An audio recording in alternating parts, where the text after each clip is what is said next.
Bismillahirrahmanirrahim. Dear students and all the viewers, may peace be upon all of you. Welcome back. Students यहीं पे हमने अपना previous lecture ख़त्म किया, तो स्टार्ट करेंगे यहीं से एक नया लेक्चर. आई थिंक ये है लेक्चर नंबर 19. टॉपिक हमने स्टार्ट किया हुआ है क्रॉस प्रोडक्ट ऑफ वेक्टर्स. इसको हम बोलते हैं वेक्टर प्रोडक्ट ऑफ वेक्टर्स और outer product of vectors. Students, my name is engineer Majid Amin और YouTube channel maths.physics. Okay students, तो हमने कहा फिर वो लेक्चर हमारा बहुत लेंथी हो जाता. यहाँ पे हमने स्टडी किया, तो आपने वो लेक्चर जरूर देखना है प्रीवियस. मैं आपको लिंक दे रहा हूँ, डिस्क्रिप्शन में सारे प्लेलिस्ट अवेलेबल हैं, क्योंकि वही से हम आज अभी कंटिन्यू करेंगे. तो स्टूडेंट्स, हमने आपको दिया कि एक वेक्टर हमें गिवन है a1i b1j, ये 3 डायमेंशनल 2 वेक्टर्स हैं, तो a क्रॉस b इसके बराबर होगा. अच्छा, अब ये आया कहाँ से? तो पहले जरा हम इसको कर दें. ठीक है students, a cross b, A cross B, my sweet students, it will be equal to A1I plus B1J plus C1K, right? Cross A2I plus B2J plus C2K. Okay students, अब आप इसको अगर क्रॉस करेंगे तो first we will find the cross product of this component with all the components of the second vector. So first we will have a1 e2, students, I cross I, right? फिर a1 b2, I cross j. Next a1 c2, I cross k. ठीक है, अभी आगे जाएं. ये जरा आप करें b1 a2, j cross i plus b1 b2, j cross j, right students, plus b1 c2, j cross k. Next, अब last one students, c1 a2, k cross i, right. ये फिर आप ये दोनों करें c1 plus c1 b2, k cross j. Next last में c1 c2, k cross k. अब students, मैंने आपको बताया उधर कि i क्रॉस i 0 के बराबर है, i क्रॉस i 0 के बराबर है. प्रीवियस लेक्चर में j क्रॉस j 0 के बराबर है, तो ये तो खत्म हुआ. j क्रॉस j 0 के बराबर है, k क्रॉस k 0 के बराबर है. ठीक है, आप तो अगले स्टेप में लिखेंगे. I am just saving my space, right students. Okay, अब इसके बाद students i cross j k के बराबर है. i cross j is equal to k, इसका मतलब समझा दिया उधर. i क्रॉस k, शाबाश, i cross k is equal to minus j. तो ये आपका माइनस होगा और ये आपका j बनेगा. j cross i minus k, j cross i minus k.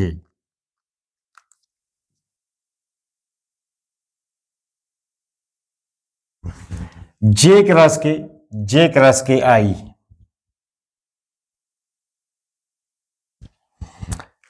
k cross i j, k cross j minus i.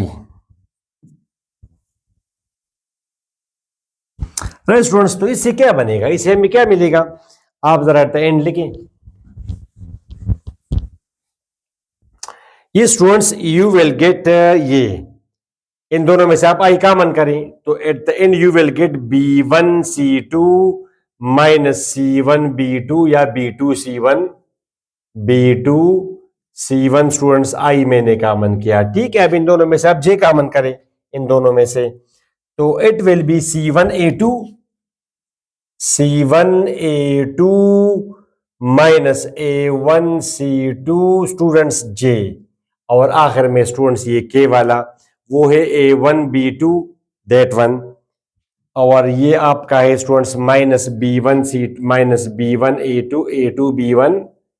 a2 b1 students, ये आपका आ गया के. अब अगर आप देखें ये जो रिजल्ट आया स्टूडेंट्स, ये अगर आप इसको एक्सपेंड करेंगे तो यही रिजल्ट आएगा। ये डिटरमिनेंट आप जरा एक्सपेंड करेंगे, शाबाश स्टूडेंट्स। तो आई ये आएगा B1C1B2C2 माइनस जे A1A2C1C2 प्लस माइनस प्लस के A1B1 A2B2। राइट स्टूडेंट्स, तो आप जरा इसको करेंगे स्टूडेंट्स, ये आ जाएगा B1C2 माइनस B2C1, डिटरमिनेंट है आई इधर लिखा। ये स्टूडेंट्स आपका आएगा ये चले जे बाद में लेके A1C2 माइनस A2C1, ये आपका आ जाएगा जे। और ये अगर आप लिखेंगे तो A1B2 माइनस A2B1, ये आपका आएगा के। ठीक है, लेट मी चेक के नजर आ रहा है। ठीक है, बिल्कुल काफी जगह है स्टूडेंट्स। तो क्या ये चीज नहीं है, ये A1B2 माइनस A2B1 के जे वाला आप देखें, देखिए C1A2 या A2C1, ठीक है, A2C1 ये वाला। अब इसके साथ माइनस मल्टीप्लाई करेंगे तो ये प्लस बनेगा और ये आपका माइनस बनेगा, ठीक है। तो यही चीज है A2C1 माइनस A1C2, और ये आप देखिए B1C2 माइनस B2C1 आए। तो एक्चुअली यही चीज, तो हमने इसको इस तरह कर दिया, ठीक है। That's it. अब आपके सामने जब ये रिजल्ट आ गया, now we are in a position to solve some questions. इस लेक्चर में तो हम करेंगे क्वेश्चंस, ठीक है स्टूडेंट्स, इस लेक्चर में तो हम करेंगे क्वेश्चंस।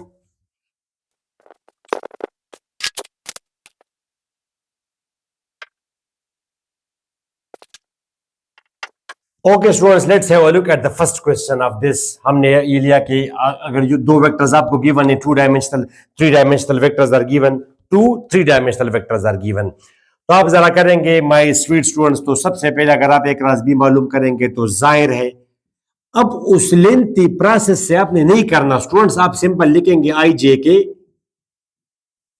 के स्टूडेंट्स। तो यहां पे लिखेंगे आप वो A1B1 C1 A2B2 C2, यानी मेरा मतलब ये कि इस तरह अगर आप करेंगे तो you will just waste your precious time.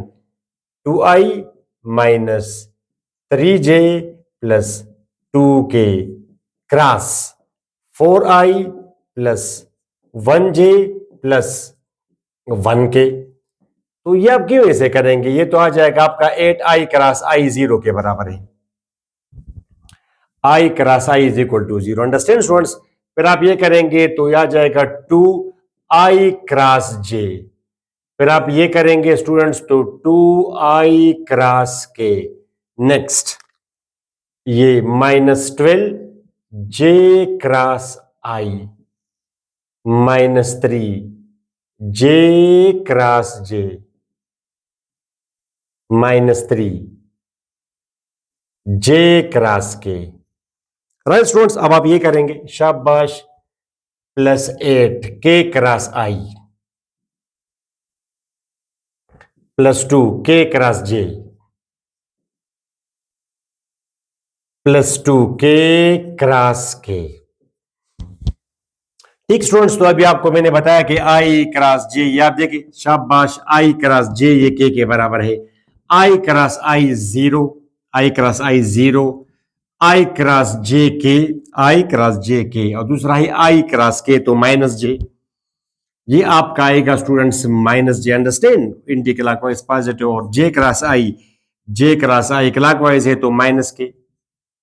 Right students, -3 j cross j 0 -3, ये आपका आ जाएगा i j क्रॉस के i। ठीक स्टूडेंट्स, अब ये आप करेंगे तो plus 8 k cross i j plus 2 k cross j minus i, और ये तो आपका आ जाएगा 0 k cross j is equal to minus i।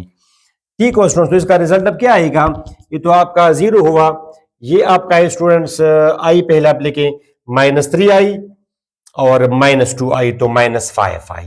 Right, okay. ये आपका है -8j और -2j 6j।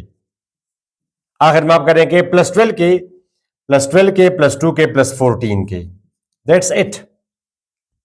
तो इस तरह आपने नहीं कर, थोड़ा सा अगर आपने मामूली सा भी आपने इधर उधर किया प्लस माइनस या आपसे यहाँ पर भी गलती हो सकती है, तो एट द एंड आपका आंसर गलत होगा। तो बेहतर ये कि आप इस तरह डिटर्मिनेंट करके आप एक्सपेंशन करें। तो एक्सपेंड बाय रो फर्स्ट करेंगे तो प्लस आई लिखेंगे, या आप डिलीट करेंगे तो स्टूडेंट्स -3 2 1 1 प्लस माइनस माइनस जे, ये आपका खत्म 2 4 2 1 प्लस माइनस प्लस के 2 - 3 4 1।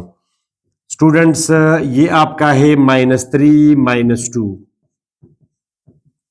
ये आपका है 2 - 8 प्लस के 2 + 12 -5i +6j +14k, वही आंसर आपका है स्टूडेंट्स। तो ये आपने फाइंड किया ए क्रॉस बी। हाँ, अगर एक इस तरह कोई आपको गिवन हो कि जी ये जरा मालूम करें 2i क्रॉस 4i -8j, तो फिर ठीक है, फिर आप इस तरह डायरेक्ट आप इसको करेंगे 8 i क्रॉस i 0 और student 16 i cross j is equal to k, i j k i cross j is equal to k, तो ये आप लिखेंगे 16k -16k is the answer. ठीक है, ये तो आपने इसको मालूम कर दिया। अब आप मुझे इसका मतलब बताएं स्टूडेंट्स, यानी इन दोनों को आपने क्रॉस किया तो ये आया। तो मैंने आपको अभी थोड़ी देर पहले ये सारी प्रीवियस लेक्चर में बताया कि इसको इसलिए बोलते हैं क्रॉस प्रोडक्ट, बिकॉज दो वेक्टर्स को क्रॉस करने के नतीजे में एक खास वेक्टर आएगा। वेक्टर तो आएगा, वेक्टर है, मगर ये खास वेक्टर है। अब इस वेक्टर की क्या प्रॉपर्टीज हैं, मैंने प्रीवियस लेक्चर में क्या बताया। पहले तो ये कि ये वेक्टर इन दोनों को परपेंडिकुलर है। कोई कहे कि जी मैं नहीं मानता कि ये परपेंडिकुलर है, आप जरा मुझे सेटिस्फाई करें, ये तो आप देख तो नहीं सकते, ये तो 3 डायमेंशनल है।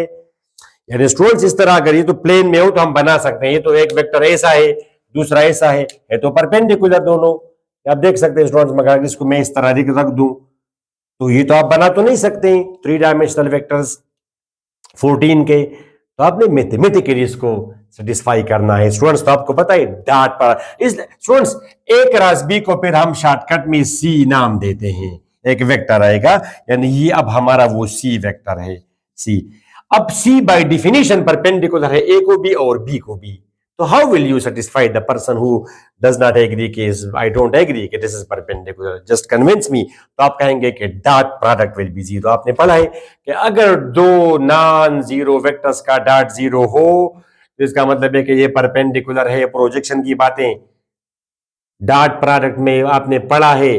Dot students -5i +6j +14k, तो स्टूडेंट्स ये आपका क्या आएगा -10।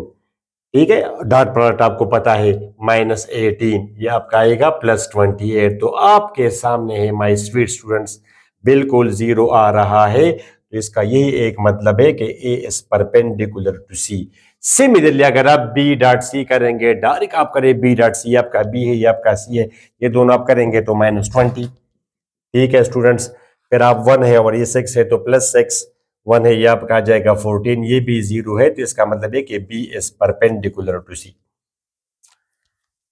ठीक हुआ स्टूडेंट्स, पहली बात तो ये है, पहली बात तो ये है कि इससे एक वेक्टर आएगा। और दूसरा परपेंडिकुलर तो है, दूसरी इसकी क्या प्रॉपर्टी है, इसका जो मैग्नीट्यूड है ये किसके बराबर है, ये दोनों वेक्टर्स जो पैरेललोग्राम बनाएंगे, ये वेक्टर ए है स्टूडेंट्स, यहाँ पे स्पेस में है, वेक्टर ए ऐसा है, वेक्टर बी फॉर एग्जांपल ऐसा है, ये आपका वेक्टर बी है। तो ये दोनों जो पैरेललोग्राम बनाएंगे उसका एरिया और इसका मैग्नीट्यूड वो उस एरिया के बराबर है। अब आप ये ना कहे सर जी कि इसका तो मैग्नीट्यूड होगा 6 फॉर एग्जांपल 20 यूनिट्स और एरिया तो बराबर है यूनिट स्क्वायर, नंबर वाइज बराबर होगा। यानी फॉर एग्जांपल ये आपका है 20 let's say unit square, metre square, square metre sorry, square metre इसको हम पढ़ते हैं, यानी मीटर स्क्वायर को आप मीटर स्क्वायर नहीं बोलते बल्कि स्क्वायर मीटर बोलते हैं। तो 20 स्क्वायर मीटर इसका एरिया है, तो इसका मैग्नीट्यूड कितना होगा 20 मीटर्स। ओके, अब तो इसका एरिया है, तो ये आपको क्वेश्चन में ऐसा ही आएगा। वो आपको नेक्स्ट क्वेश्चन देगा, मैं तो चूंकि अपने आप के लिए चीजें आसान करता हूं कि और मैं क्यों लिखूं, ये तो ऑलरेडी बनाया है। वो आपको क्वेश्चन देगा नेक्स्ट क्वेश्चन के find the area of the parallelogram, find the area of the parallelogram students. तो ये इसकी एप्लीकेशन में आता है कि एक इससे हम एरिया ऑफ पैरेललोग्राम मालूम करते हैं जो कि स्पेस में हो और हमें उसके दो एजेस गिवन हो कोटरमिनस कॉमन टेल वाले। तो find the area of the parallelogram whose sides are a is equal to 2i, वही और जाहिर है कि they will be attached at tail coterminous के साथ हम लिखते हैं COTERMINOUS coterminous axes. b is equal to students 4i plus 1j plus 1k, ये आपको क्वेश्चन देगा। तो एक इसका आप क्या मालूम कर सकते हैं स्टूडेंट्स, आपको पैरेललोग्राम अगर आपको गिवन हो मीन स्पेस में गिवन हो, उसके आपको ए और बी साइड्स अगर गिवन हो तो इसका एरिया आप मालूम कर सकते हैं। इसका एरिया बराबर होगा, आप एक रास बी करेंगे तो एक वेक्टर आएगा उसका आप करेंगे मैग्नीट्यूड, यानी बाय डिफिनीशन उसका मैग्नीट्यूड किसके बराबर होगा, उसके। फिर तो आप सिंपल करेंगे स्टूडेंट्स सोल्यूशन, पहले आप एक रास बी करेंगे बिल्कुल इसी तरह, मैंने तो ऑलरेडी कर दिया। ये आपको आएगा -5i plus 6j plus 14k। ठीक स्टूडेंट्स, तो area of the parallelogram will be equal to students A cross B का आप करेंगे मैग्नीट्यूड। तो किस तरह मालूम करते हैं magnitude, -5 square 6 square 14 square students 25 plus 36 plus 196।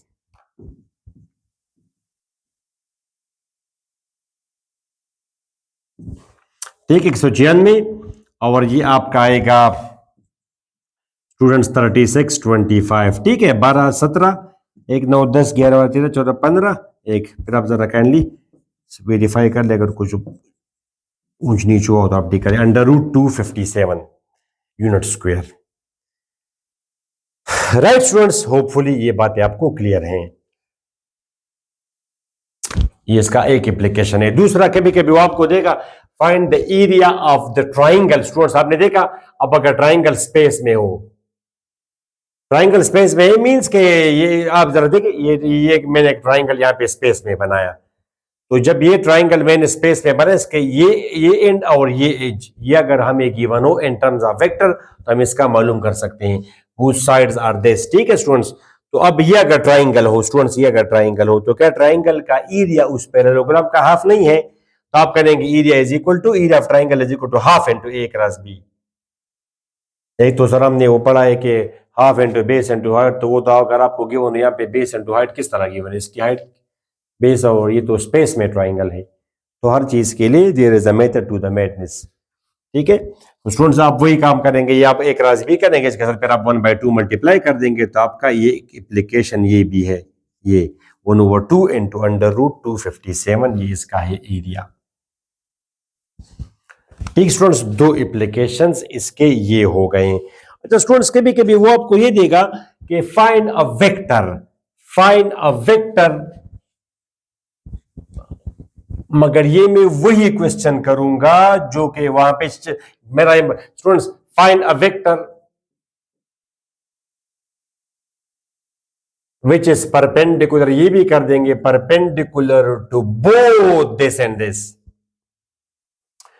तो स्टूडेंट्स बाय डिफिनीशन आप एक रास बी करेंगे, जो वेक्टर आएगा नॉर्मली स्टूडेंट्स यहां तक करते हैं find a vector which is perpendicular to both this and this, तो वो एक रास बी करते हैं और ये जिसको परपेंडिकुलर है वो तो ठीक है, नो डाउट कि ये इसको परपेंडिकुलर है, वो तो अभी बता दिया आपको ये वेक्टर परपेंडिकुलर है, मगर अब आप कहेंगे कि k मल्टीप्लाइड बाई सी, यानी ये तो परपेंडिकुलर है, ठीक है, ये जहां पे मैंने दो वेक्टर्स बनाए ए बी, अब इसको परपेंडिकुलर, तो ये भी परपेंडिकुलर स्टूडेंट्स और ये भी परपेंडिकुलर है और ये भी परपेंडिकुलर है, मैग्नीट्यूड तो उसका कुछ भी हो सकता है। तो नॉर्मली फर्स्ट ईयर पे स्टूडेंट्स यहां तक करते हैं इंटरमीडिएट लेवल पे कि जी ये परपेंडिकुलर है।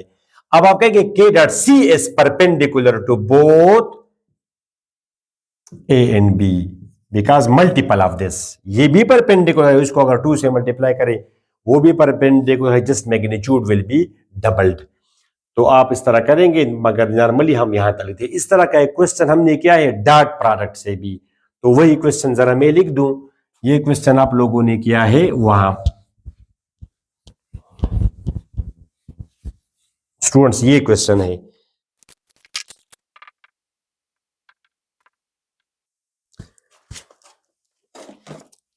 अच्छा स्टूडेंट्स, ये क्वेश्चन मैंने आपको उधर कराया है डॉट प्रोडक्ट से भी, और आपके साथ प्रॉमिस किया था कि ये क्वेश्चन आप हम उधर भी करेंगे क्रॉस प्रोडक्ट में, तो आज वही टाइम आया स्टूडेंट्स। तो अभी तो आपके सामने हमने कर दिया सिंपल। पहले आप मालूम करेंगे my sweet students A cross B, I J K, 1 2 1 2 1 -1 expand करेंगे इसको, तो आई और डायरेक्ट आप करें बस -2 - 1 इज -3, तो -3i,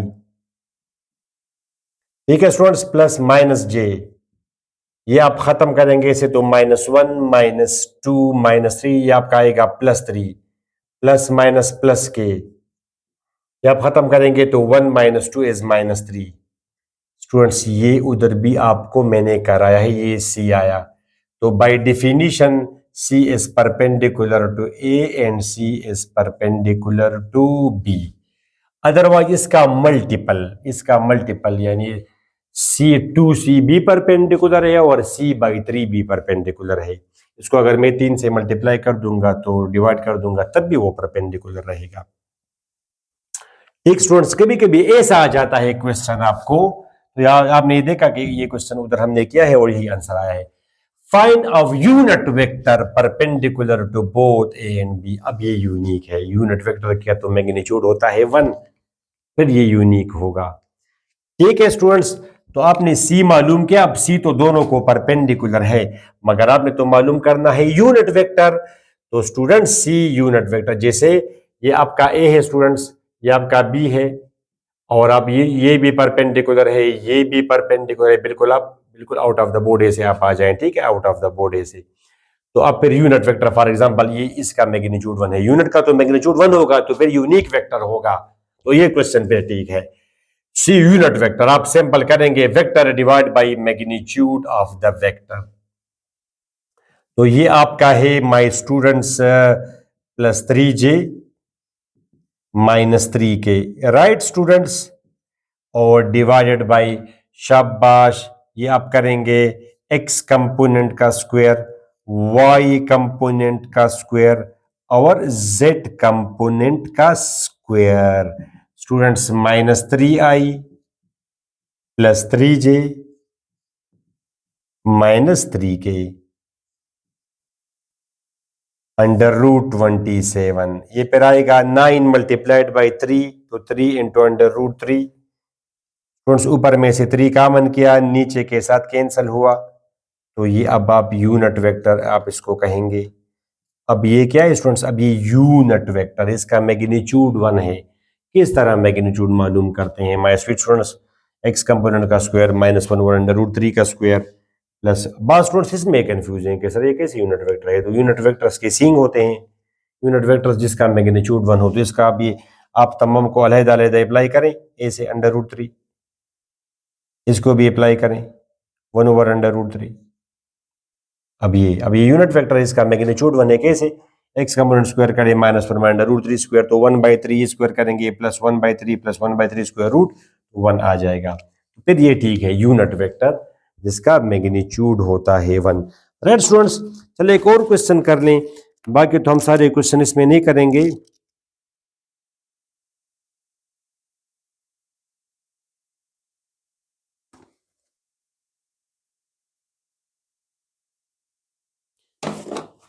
अच्छा स्टूडेंट्स, एक और क्वेश्चन कर लें कि find a vector of magnitude, find a vector of magnitude, मिसाल के तौर पर my sweet students, of magnitude 4 and perpendicular to these two vector. अब आप समझ गए कि एक वेक्टर मालूम करें जो कि इन दोनों को परपेंडिकुलर हो और उसका मैग्नीट्यूड 4 हो। अच्छा स्टूडेंट्स, तो पहले आपने तो एक राज भी कर दिया, ये सी वेक्टर तो ये आया, और ये सी यूनिट वेक्टर है। अब बाय डेफिनेशन सी या सी यूनिट वेक्टर, ये तो इन दोनों को परपेंडिकुलर है। हम जो वेक्टर मालूम के स्टूडेंट्स, अब इसको तो परपेंडिकुलर, यहां भी परपेंडिकुलर दोनों को पॉसिबल है, यहां पे ये भी परपेंडिकुलर है, ये भी परपेंडिकुलर है, और सी यूनिट वेक्टर तो यहां पे है, सी वेक्टर तो यहां पे है, मगर हमारा परपेंडिकुलर यहां पर भी पॉसिबल है, यहां पर भी, इसके ऊपर भी पॉसिबल है, और उसका मैग्नीट्यूड 1 हो। तो you know students, parallel vectors have the same unit vectors because unit vectors तो हमें डायरेक्शन शो करते हैं।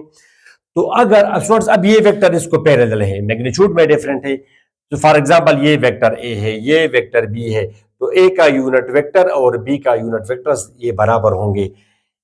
इस पर जो मेरा जो लेक्चर बनेगा कि साबित करें कि दो वेक्टर्स पैरेलल हैं, तो ये हम तीन तरीकों से साबित कर सकते हैं। ठीक है स्टूडेंट्स, तो ये मेरा इसके बाद जो एक लेक्चर होगा उसमें मैं खत्म कर दूंगा क्रॉस प्रोडक्ट के वेक्टर्स। उसके बाद मैं फिर करूंगा ये कि साबित किस तरह साबित करेंगे कि दो वेक्टर्स पैरेलल हैं। कॉमन से भी कर सकते हैं और ये भी बेहतरीन तरीका है, उनके यूनिट वेक्टर्स सेम होंगे। ठीक है स्टूडेंट्स, ओके। तो अब हमारा वेक्टर, सपोज फर्ज करें हमारा वेक्टर जो है ना वो वी वेक्टर है, वी वेक्टर वो हमने मालूम करना है स्टूडेंट्स। चूंकि वी वेक्टर भी परपेंडिकुलर है ए और बी को और सी वेक्टर भी परपेंडिकुलर है, तो माय स्वीट स्टूडेंट्स क्या होगा, शाबाश,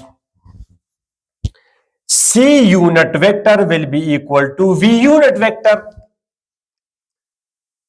तो लिहाजा वी यूनिट वेक्टर बी आ जाएगा, ये -1/√3 I plus 1/√3 J. Students, parallel vectors have the same unit vector k, understand now? then तो फिर students vector v unit vector बराबर है वेक्टर डिवाइड बाय मैग्नीट्यूड, या वेक्टर बराबर है magnitude multiplied by unit vector. तो स्टूडेंट्स इसका magnitude हमें गिवन है कि देखिए मैग्नीट्यूड 4 है और ये है unit vector plus 1j minus 1k divided by √3। ये आप मल्टीप्लाई कर देंगे students, -4 divide by √3i plus 4 divide by √3j -4 divide by √3 के। अब स्टूडेंट्स अब ये वेक्टर यूनिट वेक्टर भी है, सॉरी इसका मैग्नीट्यूड 4 है और ये ए और बी को परपेंडिकुलर है। कैसे परपेंडिकुलर है आपको बता दिया। ठीक स्टूडेंट्स, तो मेरे ख्याल में ये 20-25 मिनट का ये लेक्चर काफी था। मैंने आपको बेसिक मैथमेटिकल क्वेश्चंस बता दिए। फिर अगले लेक्चर में हम पढ़ेंगे वो टार्क वाला और आर क्रॉस एफ, और इससे हम कोई ज्योमेट्रिकली कोई चीज अगर हम साबित करेंगे तो वो हम करेंगे नेक्स्ट लेक्चर में। तो नेक्स्ट लेक्चर तक हमें इजाजत है, अपनी दुआओं में जरूर याद रखें and don't forget to share with your friends. अल्लाह हाफिज।